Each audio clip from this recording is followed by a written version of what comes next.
and just talk about Dave Gardner. If you're like me, you love watching ETC on Friday night. Sometimes you don't have to go, but he's got the best voice, doesn't he? And every time, I'm not real happy sometimes with the Bulldog announcers right now, and I wish Dave was the Bulldog announcer. I think he'd be a Larry Munson guy. He'd do a great job. But today I get to introduce a friend, and Speaker David Ralston is up here. And Speaker Ralston was born in LJ, went to Governor County High School, graduated, went to Young Harris College and North Georgia College, of course graduated, and then went to the University of Georgia, where he got a degree in law. And he's a lawyer by trade right now. In 1992, he was elected to the Georgia Senate, and he served until 1998 when he won the Republican nomination for Attorney General. Unfortunately, he lost that race, but he came back later for the House of Representatives. I want to make sure, because a lot of people in here haven't lived here. We're living here in 92. But Speaker Ralston was our state senator back then. That's how many of you have got to know him, just like I did, through his commitment and accessibility to the folks in Pickens County. It's given me a great role model as I'm the House member now to how Speaker Ralston worked in our county years ago. He said in 2002 he was elected to the House of Representatives, and he serves Bandon and Gilmer and part of Dawson County. If you're a Big Canoe resident, that part of Dawson County is the part that he represents. But on January 11, 2010, then Representative Ralston was elected Speaker of the House. He was the 73rd Speaker elected.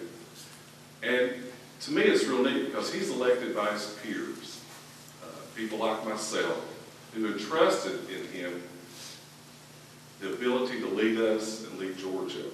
And I think it's a great honor and just in a very responsible position. Aside from his legislative duties, he's an attorney. He'll leave here today, go to court and work. His civic duties include, he's very involved in the Pickens County Chamber, the Blue Ridge Arts Association, and the Blue Ridge Lions Club. He and his wife have been married 35 years. They have 2 kids, Elizabeth and Matt. So I got a little personal comment, editorial about Speaker Ralston. It's been a pleasure for me to work with him, and I've enjoyed seeing him work and lead us in the House of Representatives. And when I think about him, I think of a leader. And I think in today's times, I think all of us agree that we need leaders who will make sacrifices and do the hard work of leadership. And I feel every day Speaker Ralston arises, and he thinks about us, he thinks about the state, and he works tirelessly to make our state and our House of Representatives something we can all be proud of. He has always had time for me. Like when I talked to you a couple of months ago in the dark, remember I talked about how low I am on the totem pole. He's always had time to talk, counsel me, give us advice, and really help me find solutions to many of the problems. When I said he works tirelessly, it was a piece just a moment ago, when he got home Friday after being gone for 2 weeks. His dog almost bit him. I didn't know who he was. But, if you remember when I talked to him a couple of weeks ago, I was closed in introducing that I'm very proud to be able to sit in his seat, in the House of Representatives. I get to sit on the back row, and I get to call him friend. And let us all welcome Speaker Ralston home to Pickens County.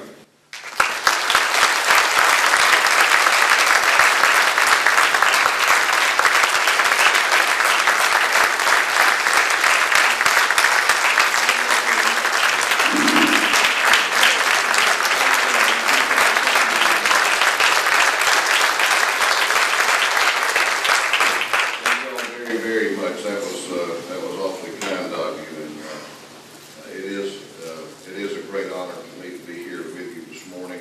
I do feel like I'm coming home. Thank you, Rick, for that introduction. You read it just like I wrote it for you. I appreciate it. I've been looking forward to this meeting for a while. We got a text message before we got here, Denise, that you were a little worried about me late. So we rode around town for a while to sort of stretch the drama. And, so I got to tell you though, you know, people ask me sometimes, what's the best part about this job? And I tell them that it is the opportunity that I have had to see places in Georgia that I never had been to, never would have had a reason to go to. It is a great state, and I'm going to talk a little bit about our state in a minute. But it also reminds me when I come home that, you know, for all of these great places around the state, that, let me tell you something, nothing takes the place of getting up in the morning up here in these hills and kind of drawing in that brisk fall air and looking at the leaves. It really does make me pleased to and proud of this community, and Pickens County is a great community. It's a great community because it's got great leaders. I know Commissioner Jones is here somewhere, and Mayor Weaver, Mayor Leister, and Sheriff Craig, who takes awfully good care of me when I come through the community here. So it's good to be with them. But I have to give a little shout out to Rick, though. I've known Rick Jasperse for more than 20 years. I met him, actually, I guess before I ran for the state senate from a district that did include Pickens County. Rick and Marcia and the family were friends of mine and have been great friends of mine. And I was just thrilled when he called and told me he was going to run for the House of Representatives from this county in Gordon. And I want to tell you, y'all have chosen well. Rick has done a great job. He is not at the bottom of the totem pole. He is a real leader. And it is true. You know, he mentioned that, you know, I came in second one time in a political race, which means I lost. And that enabled me to go home and be normal for a few years. But not really being normal, I decided to go back. And so in 2002, I ran for the House and was elected, and that district also included Pickens County. So I thought that after I'd been a senator and won a statewide race that, you know, I would be welcomed back and given a pretty prominent role in the House, even though the other party controlled it at that time. And so I showed up on the first day of work and found that my seat was on the back row, as far from the podium as you could get. But I was around good people. And so when Rick came, I said, Rick, you know, you might get to be speaker one day. So I'm going to put you back where it all started, okay? And I put him back there, not because it's on the back row, but because I think he's surrounded by some of the best people in the House, and I wanted him to have that experience. But Rick has hit the ground running and is doing a great job, and I'm proud of him, and you should be too, and I know you are. I want to talk just for a little bit about kind of the environment that we're in here in government and in politics, and then talk a little bit about what I enjoy talking about the most, which is Georgia. You know, this is not a good time to be in public service. You know, Rick and I were just reflecting. Chad, we looked at each other on that security system you were talking about. Thought that might not be a bad idea. Might need more than one.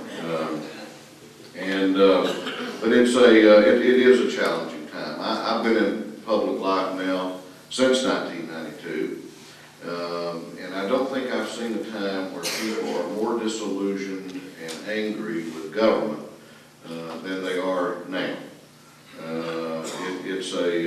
It's a volatile climate out there. It's very challenging. People are upset, they're angry. You know, we kind of have to, the news media, except for ETC3. Dave Garner, I don't know why WSB's ahead of y'all. I took them off my TV. but the media sort of got into sort of a little competition with us, and I think that's very unfortunate because that kind of feeds people's cynicism about government. But I've kind of concluded that much of that has to do with what people see out of Washington now. They are disillusioned with the federal government now and some of the policies that they see being promoted up there. And I can understand that. I tell people that timing has never been a strong point of mine. When I was elected speaker, actually nominated by the Republican caucus in about a week before Christmas of 2009, I was all thrilled and happy and honored and humbled until I realized that we had 3 weeks to get ready for a legislative session, and we were staring at the largest budget deficit this state had seen since the Great Depression. And so I turned on the TV one night, and there was one of those printing presses in Washington printing money.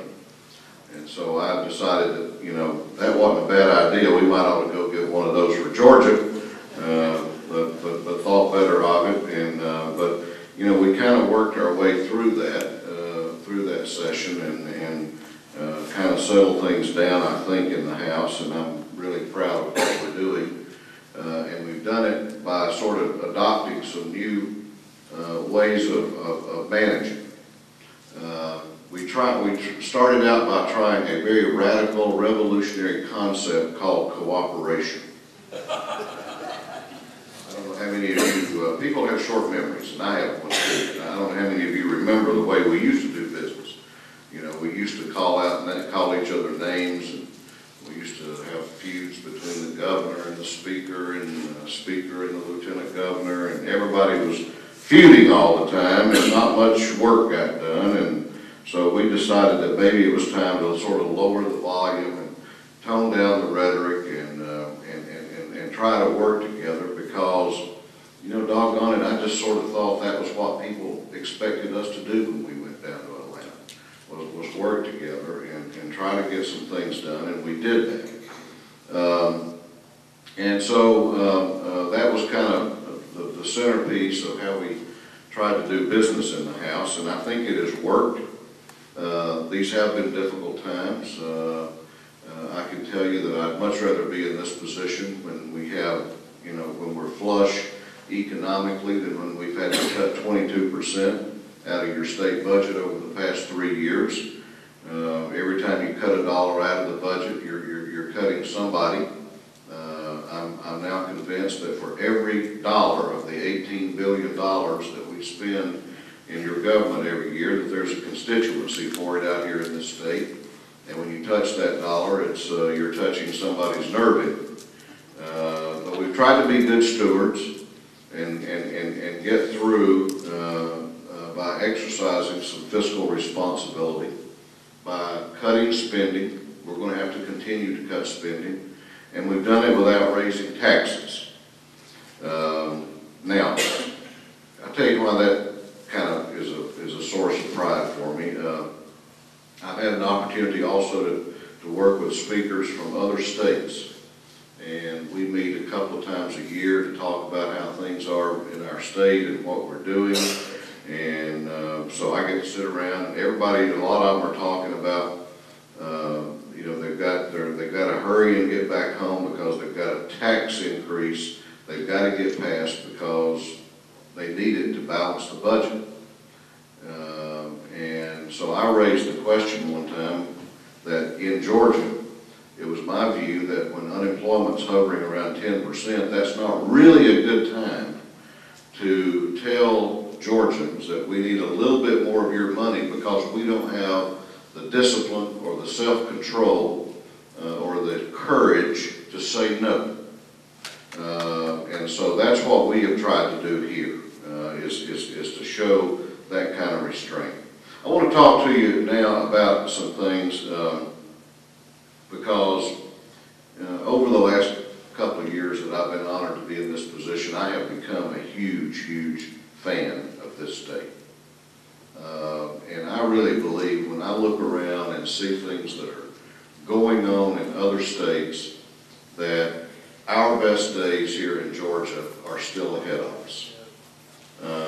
And I like to talk about that message when I go around the state, rather than dwelling on anger and disillusionment and fussing at the president and throwing rocks across the aisle as they do up in Washington, because I really believe that we need to get too busy and get so busy in Georgia growing jobs for our citizens that we don't have time for that.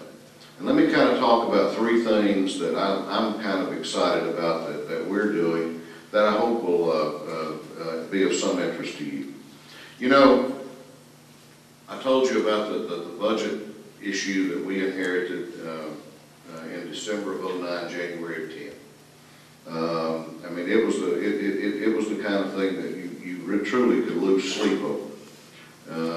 And I had some of my appropriations subcommittee chairs that would come in talking about some of the programs that they were going to have to cut out of that part of the budget that they had, and they were literally crying because they knew it had to be done, and they knew it was something that was going to be that painful and that tough and that difficult to do.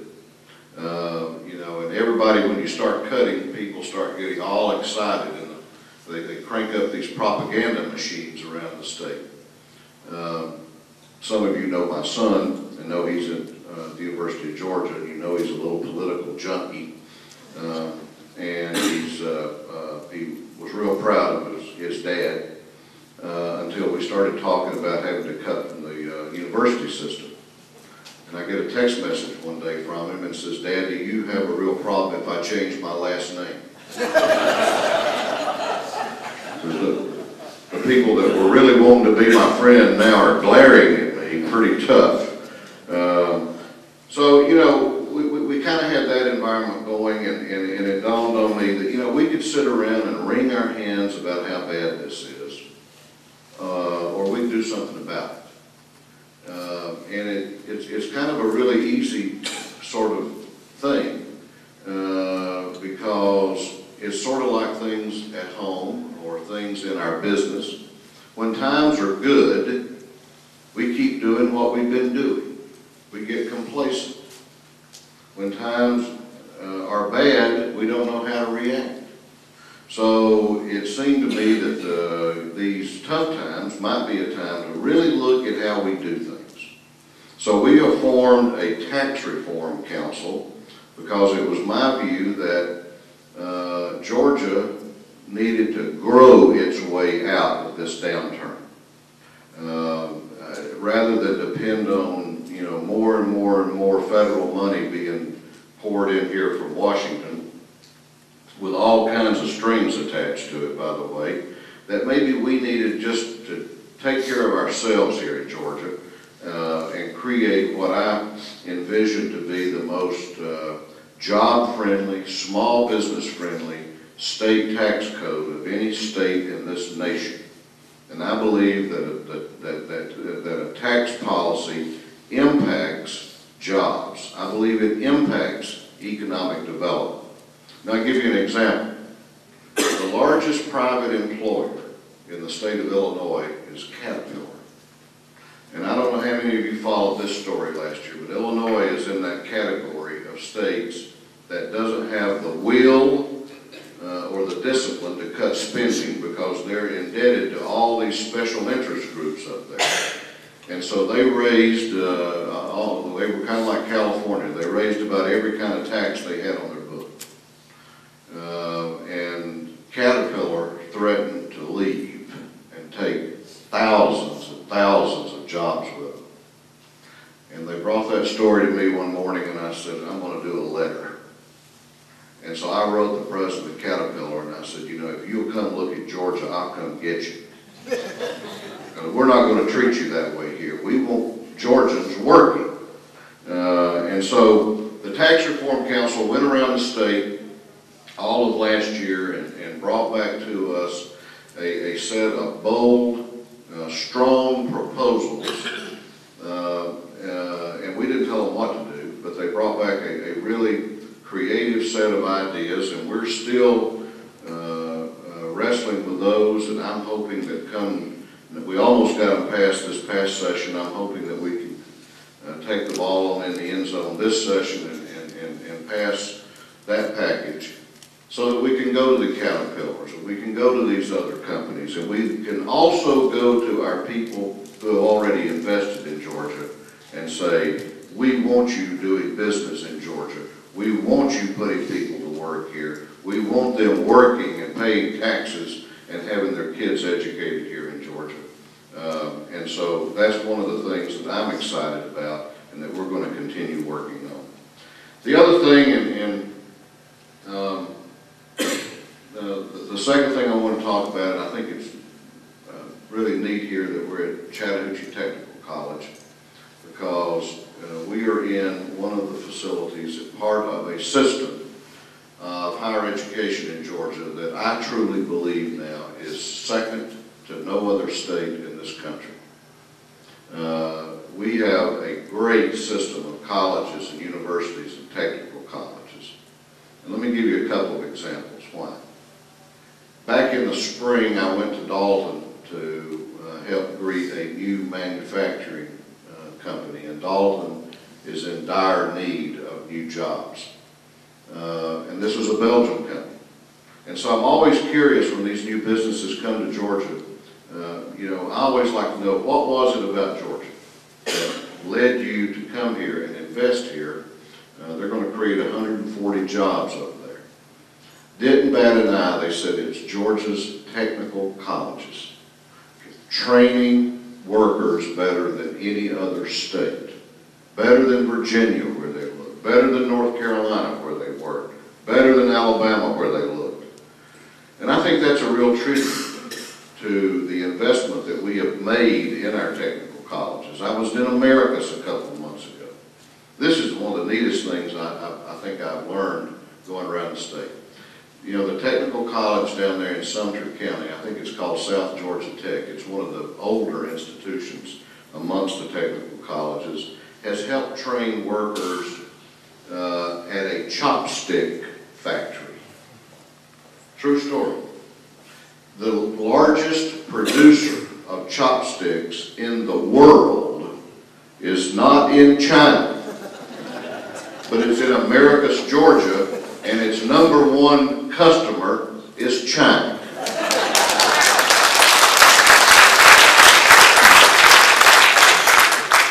But that's the result of a lot of investment that we've made in our system. It's also the result of the Hope Scholarship. We had to go back and make some revisions to Hope this past session. Some people kind of fussed about what we did. I tell them again, I'm sort of a jar half full kind of guy. I said, all right, you go out to this country. There's airplanes flying from Hartsville every minute of every day, and there's interstate highways going everywhere. You get on a plane or you get in the car and you go to a state and find a program like Hope that's as generous as the one here in Georgia, even after the changes, and you move there because you won't find it. It's still the best program in the nation, and I think we can be very proud of that. The third thing I want to mention of the three is something that you would have thought this is the last thing I would get excited about. I mean, I live about as far from Savannah as you can get and still be in Georgia. I live 12 miles from that godforsaken state of Tennessee. But let me tell you a little bit about something that I think you need to be excited about too. We're on the verge of creating, I believe, the busiest, most vibrant, active, productive port on the east coast of the United States, Savannah and Brunswick. And there is no economic development project as important to this state, hasn't been one in decades, will not be one for decades, than deepening the Savannah River Harbor to accommodate the kind of the super containers that will be coming through the Panama Canal when it's expanded at the end of 2014. That has the potential. It's not a Savannah thing or a Brunswick thing or even a Southeast Georgia thing, but that has the potential, I believe, I am confident, to start a prairie fire of economic growth across this entire state, even across the Southeast. The economic impact of that is beyond measure.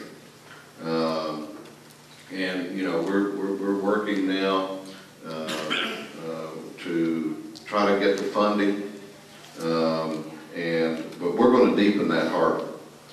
South Carolina's kind of giving us, they're having a few hiccups with it. They're trying to block us on environmental grounds. I told somebody or a group the other day that I hope South Carolina will decide they don't wish to be an island, but they want to be a part of a great growing southeastern part of the United States. And when that port system comes online, it's going to benefit not only Georgia, but South Carolina with growth that is beyond measure. And I believe that we have an opportunity to work with them. And the final thing I sort of want to mention is